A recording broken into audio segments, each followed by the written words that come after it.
महाराष्ट्र राज्य माध्यमिक व उच्च माध्यमिक शिक्षण मंडळाच्या वतीनं 9 विभागीय मंडळांतर्फे घेण्यात येणारी इयत्ता 12वीची परीक्षा उद्यापासून सुरू होत असून येत्या 18 मार्चपर्यंत ही परीक्षा चालू राहणार आहे।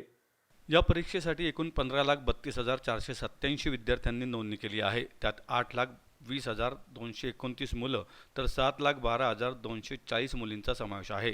याशिवाय 18 ट्रान्सजेंडरचाही यात समावेश आहे। एकूण 10,664 कनिष्ठ महाविद्यालयांमधून या विद्यार्थ्यांची नोंदणी झालेली असून संपूर्ण राज्यात 3,387 मुख्य केंद्रांवर परीक्षा आयोजित करण्यात आल्याची माहिती मंडळाचे सचिव डॉक्टर दीपक माळी यांनी पत्रकार परिषदेत दिली। विज्ञान शाखेसाठी 7,99,773, कला शाखेसाठी 3,80,692, वाणिज्य शाखेसाठी 3,20,152, किमान कौशल्यावर आधारित अभ्यासक्रमांसाठी 27,378 आणि टेक्निकल सायन्स अर्थात ITI साठी 4,492 विद्यार्थ्यांनी नोंदणी केल्याचं माळी यांनी सांगितलंय। आकडेवारी थोडक्यात सांगू इच्छितो। 15,05,037 विद्यार्थी मागच्या वर्षी होते। यावर्षी 15,32,000 म्हणजे जवळजवळ 25,000ने वाढ झालेली आहे यावर्षी। फेब्रुवारी मार्च 2025 मध्ये विद्यार्थ्यांची एकूण विद्यार्थ्यांची संख्या होती 15,05,037 आणि यावेळीची संख्या आहे 15,32,487।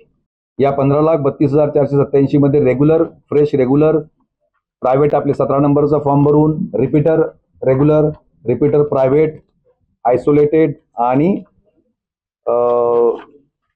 इम्प्रूव्हमेंट काय म्हणतो ना CIS क्लास इम्प्रूव्हमेंट स्कीम या अंतर्गत सर्व विद्यार्थ्यांचा समावेश याच्यामध्ये आहे।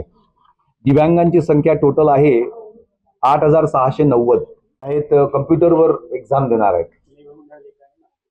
नागपूर मंडळात एक आणि पुणे मंडळात एक कम्प्युटरवरती एक्झाम देणार आहेत। त्याच्यामुळे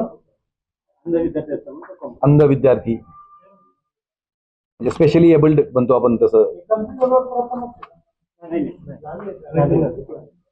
एकूण आपण बंद जी परीक्षा केंद्र केली त्यामध्ये 12वीची 76 परीक्षा केंद्र रद्द केली आणि 10वीची 31 अशी एकूण टोटल 107 परीक्षा केंद्र आपण यावेळेला मागच्या काही कॉपी प्रकरणांमुळे किंवा याच्यामुळे बंद केली आहेत।